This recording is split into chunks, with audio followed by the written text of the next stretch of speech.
My mother thinks she can steal any man I bring home, so I brought her a gift she'll never forget.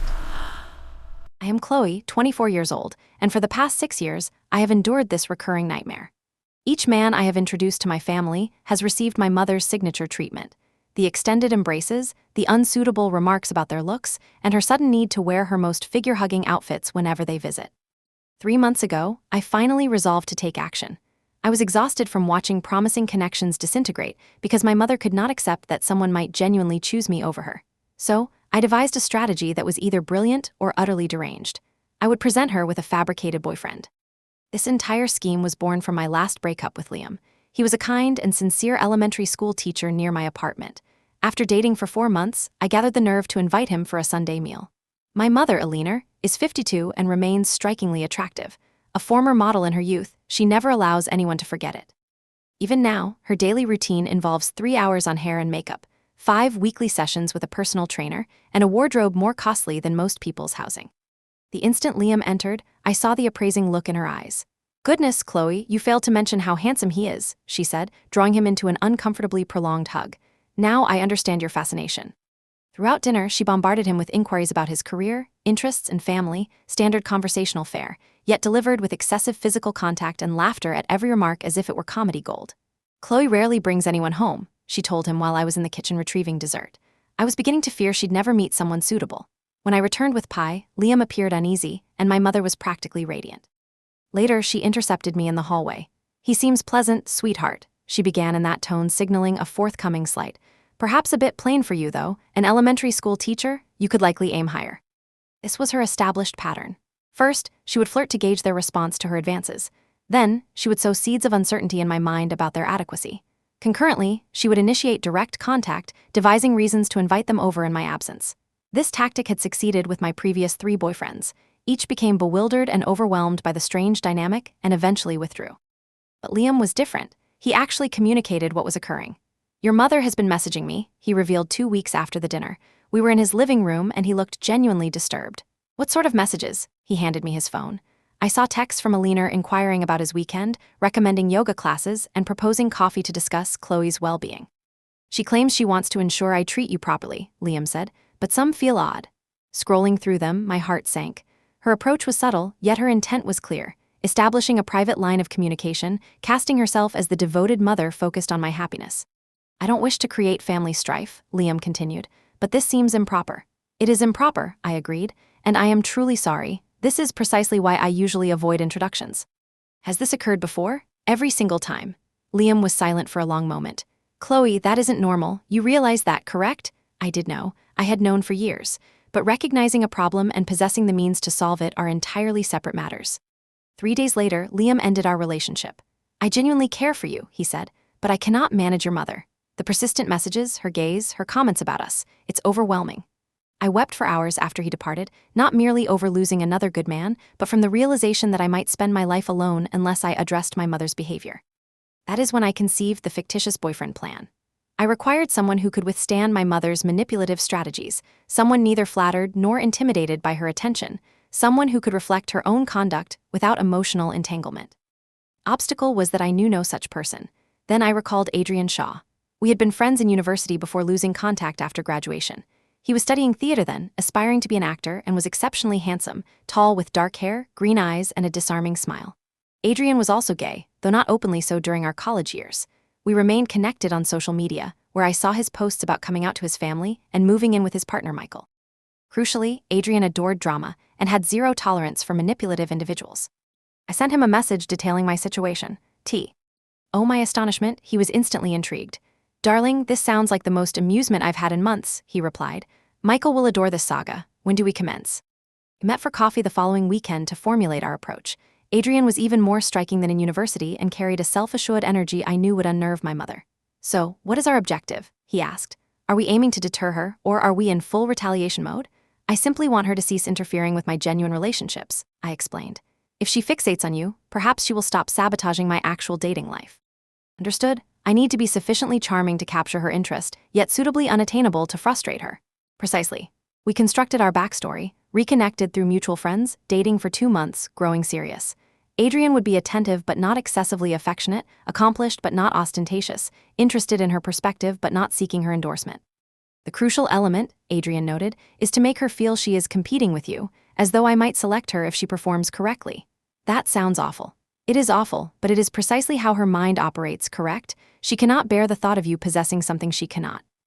Weeks later, I brought Adrian home for dinner. My mother answered the door in a new dress, her hair and makeup flawless. She glimpsed Adrian, and I nearly saw her pupils expand. "You must be Adrian," she said, extending her hand as if expecting a kiss. "Chlloe has shared so much about you." "All favorable, I hope," Adrian said, flashing his brilliant smile. "And you must be a leaner." Chlloe certainly omitted how beautiful her mother is. I watched my mother practically dissolve.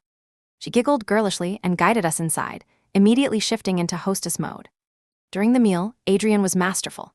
He inquired about her modeling career, praised her cooking, and listened intently to her anecdotes about fascinating acquaintances. Yet he also maintained a hand on my knee beneath the table and ensured I was included in every discussion. "Chlloe is fortunate to have such a captivating mother," he remarked. "I perceive the origin of her confidence." My mother was beaming. "Oh, Chlloe has always been rather reserved. I continually advise her to assert herself more."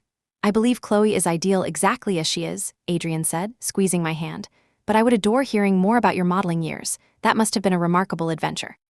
For the subsequent hour, my mother recounted stories I had heard endlessly. Adrian laughed appropriately, asked follow-up questions, and made her feel like the most compelling person alive. After dinner, while I loaded the dishwasher, I overheard their conversation in the living room. Adrian was asking about her fitness regimen and skincare routine, remarking she appeared a decade younger than her age. "Chlloe is so lucky to have someone who values quality," my mother said. "I certainly appreciate quality," Adrian replied, and I detected the smile in his voice. As we departed, my mother embraced Adrian farewell and told him he was welcome anytime. "She approves of you," I remarked as we drove away. "Oh, she more than approves. Did you observe her expression when I complimented her dress? She is already envisioning our affair. That is revolting. That is your mother." Over the next few weeks, Adrian's plan functioned perfectly. My mother began texting him within days, innocent messages initially, inquiring about his work, sharing articles. Adrian showed me each message and meticulously crafted replies to maintain her interest without satisfaction. He remained amiable but not flirtatious, grateful but not pursuing. Meanwhile, my mother began treating me differently. She was kinder when Adrian was present, as if demonstrating what a wonderful mother she could be. She ceased making subtle jabs about my appearance or career and actually listened when I spoke. "She is performing for him," Adrian explained. "She wants him to perceive her as this exceptionally supportive mother, so he will consider her a romantic prospect." It was progressing so well that I nearly forgot the entire situation was fabricated. Then my mother escalated. She started devising excuses to visit my apartment when she knew Adrian would be there, arriving with unrequested groceries or claiming to be nearby. Always impeccably dressed, always with a small offering for Adrian. "Your mother brought me homemade cookies," Adrian informed me after one surprise visit. "She remained for 2 hours discussing her concern that you are not eating sufficiently." "What did you tell her?" "I told her I am ensuring you are well cared for." That appeared to frustrate her. The crisis arrived 6 weeks into our artificial relationship. My mother called me on a Tuesday afternoon, weeping. "Chlloe, I need to confess so." "A thing?" she sobbed. "I believe I am falling for Adrian." My stomach clenched. "Mom, what are you discussing?" "I know it is wrong. I know he is your boyfriend, but I cannot control my feelings. He is so wonderful and comprehends me in a way most men do not." "Mom, you have known him for 6 weeks. Sometimes that is all it requires." "Listen, I do not wish to harm you, but I think Adrian might reciprocate. His gaze, his words, I believe he remains with you only to avoid hurting you." I was silent so long she asked if I was still connected. "I am here," I finally said. "Perhaps we should all converse about this maturely," she continued. "If we are honest about our emotions, we can determine what is optimal for everyone." That evening, I called Adrian and relayed the events. "She desires a conversation about feelings," he said. "Oh, this is ideal." "Ideal? Adrian, this is a nightmare. She has entirely lost her composure." "No, this is precisely what we intended. She is so fixated on stealing your boyfriend that she is willing to rupture your relationship to obtain him. Now we can demonstrate exactly how that feels." "What do you mean?" "Trust me. Arrange that discussion for this weekend at your apartment. Inform her we will address the situation candidly." I disliked the glint in Adrian's eyes, but I was too entrenched to retreat now. Saturday evening, my mother arrived at my apartment dressed for a gala, a form-fitting black dress, full makeup, perfectly styled hair. She brought expensive wine and a nervous energy that saturated the room. Adrian had arrived earlier, and we spent the hour reviewing his strategy.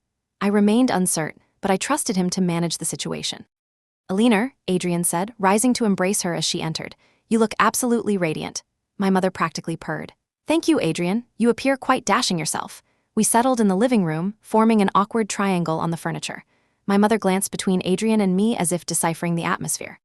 So, she finally said, I assume we all comprehend why we are here. We do, Adrian agreed, and I want you to know how much I value your honesty, Alina. Admitting your feelings requires courage. My mother's face brightened. I am so relieved you understand. I feared you would think me terrible. Not at all. In fact, I believe this discussion is overdue. Adrian reached over and took my hand, which seemed to startle my mother. The reality is, Adrian continued, I need to be candid about my feelings as well. Naturally, my mother said, leaning forward expectantly. Alina, you are an absolutely extraordinary woman. Beautiful, intelligent, sophisticated. Any man would be fortunate to receive your attention.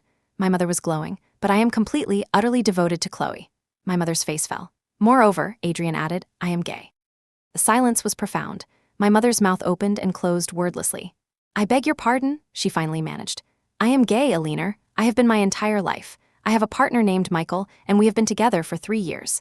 Chlloe and I have pretended to date because she was weary of you sabotaging her genuine relationships.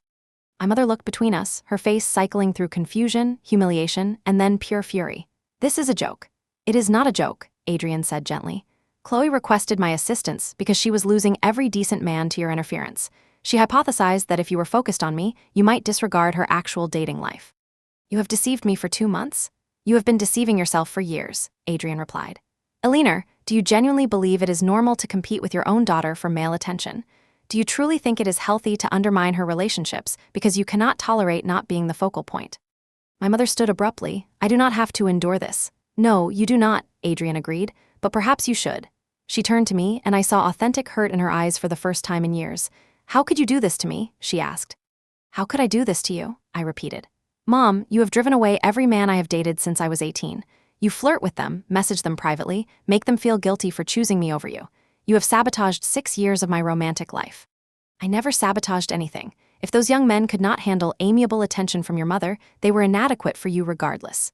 Amiable attention? Adrian laughed.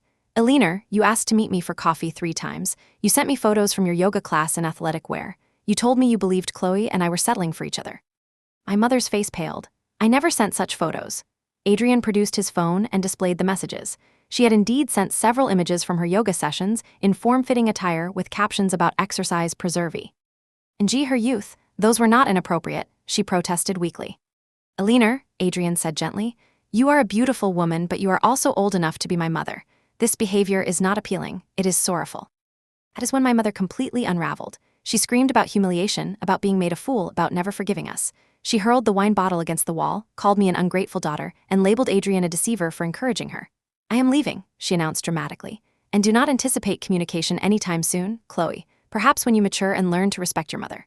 She stormed out, slamming the door with such force that a neighbor's dog began barking. Adrian and I sat in stunned silence for several minutes. That proceeded better than anticipated, he finally said. Better? She threw a bottle at my wall. But she will not harass your next boyfriend. Believe me, she is far too mortified to resume her usual tactics after this. Adrian was correct, though not as either of us expected. For the next 3 weeks, my mother made no contact, no calls, texts, or surprise visits. It was our longest period of silence since I had moved out. I began to hope perhaps I had finally reached her, that the shock of exposure had made her recognize her inappropriate conduct. Then I received a call from my Aunt Clara, my mother's sister. Chlloe, dear, I need to inform you about your mother, she said. She has been staying with me since your disagreement and has been circulating a vastly different account of events. What do you mean? According to Alina, I brought home a gay man and pretended he was my boyfriend due to jealousy over the attention he gave her. She claims I orchestrated the entire scheme to humiliate her because I cannot bear that men find her attractive. My blood ran cold. That is not what occurred.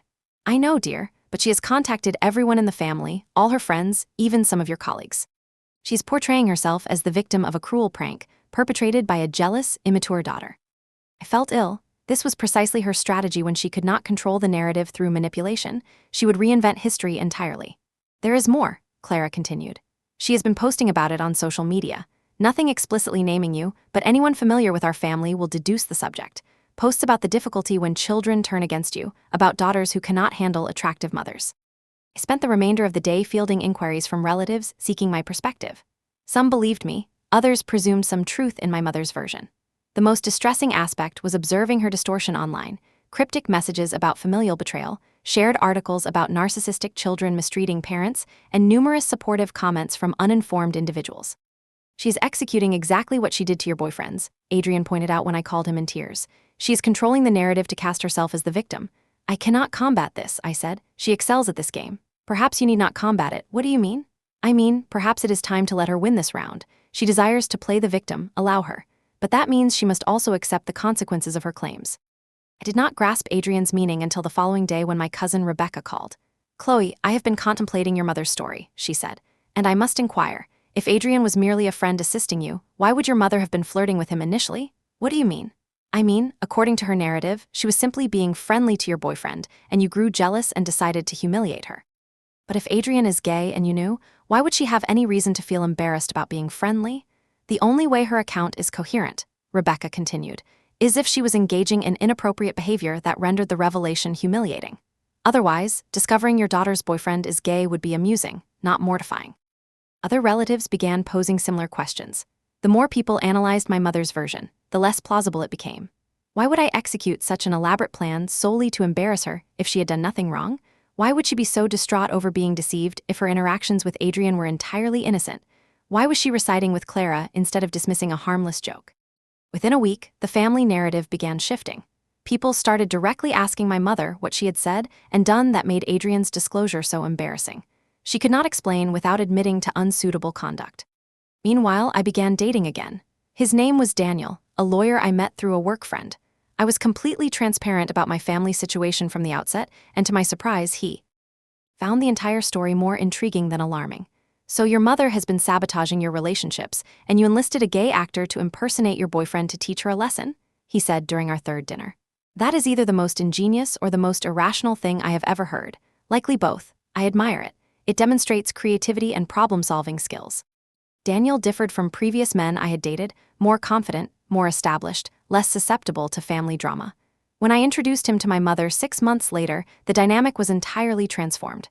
She attempted her usual approach, but Daniel neutralized it immediately. Alina, it is a pleasure to meet Chloe's mother, he said when she offered one of her prolonged hugs. Chloe speaks of you frequently. But when she began posing personal questions about his career and family, Daniel redirected each conversation back to me. Chloe failed to mention her interest in art history, he would remark when my mother referenced my college major. Tell me more about what attracted you to that field, Chloe. When my mother tried to monopolize his attention, Daniel politely but firmly included me in every exchange. That is a fascinating perspective, Alina. Chloe, what are your thoughts? At the evening's conclusion, my mother appeared frustrated and perplexed. Her usual tactics were ineffective, and Daniel made it evident he was present for me, not to be charmed by her. Following that dinner, she scarcely interfered in our relationship. She would still occasionally comment that Daniel was acceptable or that she hoped I was not becoming too serious too quickly, but the aggressive flirting and inappropriate messaging never materialized. Daniel and I became engaged 2 years later. When we announced it to my family, my mother's response was revealing. Well, I suppose he is suitable, she said, though I still believe you are both rather young for such a significant decision. We were 27 and 31. But here is what continues to astonish me. My mother never acknowledged her actions toward my previous relationships. Even after the events with Adrian, even after family confrontations about her inappropriate behavior, she never admitted to sabotaging my dating life. In her perception, she was the victim of a cruel prank, not the perpetrator of years of emotional manipulation. Ironically, this was the optimal outcome. Her inability to perceive herself clearly is what rendered Adrian's plans so effective. She was so focused on maintaining her victim narrative that she could not risk repeating her behavior with Daniel. Doing so would undermine her story about being wronged. Her own self-absorption trapped her into improved conduct. Wedding planning presented its own challenges. My mother attempted to oversee various aspects, suggesting a larger venue, a more expensive photographer, more photogenic flowers. But Daniel had opinions and expressed them freely. Alina, I appreciate your input, but Chloe and I have finalized the menu, he would state when she proposed catering changes. Or, that is an interesting suggestion, but we are content with our photographer. She could not flirt her way to influence, nor manipulate Daniel as she had with previous boyfriends. For the first time in my adult life, I had a partner entirely immune to my mother's strategies. The wedding itself was beautiful. My mother behaved appropriately, though she wore a dress arguably too attention-grabbing for the mother of the bride. Daniel's family welcomed me warmly, my friends were delighted to finally meet the man I praised, and even extended family seemed relieved to see me with someone who clearly adored me. During the reception, my mother delivered a speech that was surprisingly sweet and fitting. She spoke of pride in me, happiness at seeing me with someone who appreciated me, and anticipation of welcoming Daniel into the family. For a moment, I thought perhaps she had finally changed. Then, during the bouquet toss, she positioned herself centrally among the single women and caught my flowers. It appears I am next, she announced to the crowd, winking at Daniel's unmarried brother. Some patterns endure. This entire experience taught me that you cannot rectify a narcissistic parent through direct confrontation. They will simply rewrite history to cast themselves as the victim. You cannot change them by being a better child or finding the perfect words to convey how their behavior affects you. What you can do is protect yourself by selecting partners who will not succumb to their manipulation and establishing boundaries that prevent their dysfunction from destroying your happiness. Adrian's fabricated boyfriend plan did not cure my mother of her self-absorption, but it demonstrated that her usual tactics would not succeed with everyone and compelled her to adjust her behavior sufficiently for me to have a normal relationship. That is likely the best outcome I could have expected. Daniel and I have been married for 3 years now. We have a 1-year-old daughter named Lily, and my mother is utterly fixated on being a grandmother. She babysits twice weekly, purchases more clothing than any infant could need, and constantly posts photos of them together online. Occasionally, I notice her observing Daniel as if calculating whether she could still capture his attention. But then Lily will do something endearing, and my mother becomes entirely distracted by the opportunity to be the center of a child's world. I suspect grandchildren might be the ideal solution for narcissistic mothers. They receive unconditional admiration from someone too young to see through their manipulation and feel significant without competing with their adult children. As for Adrian, he and Michael married last year. I was a bridesmaid and my mother attended as my guest. She spent the entire reception attempting to match Adrian's single friends with women she knew, apparently having entirely forgotten the reason for our meeting. "Chlloe, you should introduce that nice tall gentleman to your cousin Jessica," she whispered during the cocktail hour. "He seems ideal for her." "Mom, they are all gay. It is a same-sex wedding." "Well, one never knows. Sometimes individuals experiment." I simply laughed. After everything we endured, my mother remained unchanged, still beautiful, still charming, still incapable of viewing the world from any perspective but her own. Yet she was also no longer able to destroy my relationships, and that was sufficient. The most crucial lesson I learned is that you need not fix your family to find happiness. You must determine how to shield yourself from their worst impulses while maintaining whatever relationship is feasible. My mother will likely always be self-absorbed, always require center stage, always struggle with acknowledging others' needs and feelings. But she will also always be my mother. Despite everything, I do love her. I simply love myself enough now to prevent her from destroying my happiness in the process. Sometimes, that is the most you can request from a complex family dynamic. Fictitious boyfriend plan succeeded not because it altered my mother, but because it transformed me. It taught me I could take control of seemingly hopeless situations, protect myself without severing ties, and that sometimes the best response is simply refusing to be a victim. My mother still does not believe she acted wrongly with my previous boyfriends. She still adheres to her version of the Adrian story, where she was the innocent victim of a jealous daughter. But she also knows her usual methods are ineffective with Daniel and has witnessed the consequences of overstepping. That is probably as close to a happy ending as our relationship will ever achieve, and honestly, I am content with that.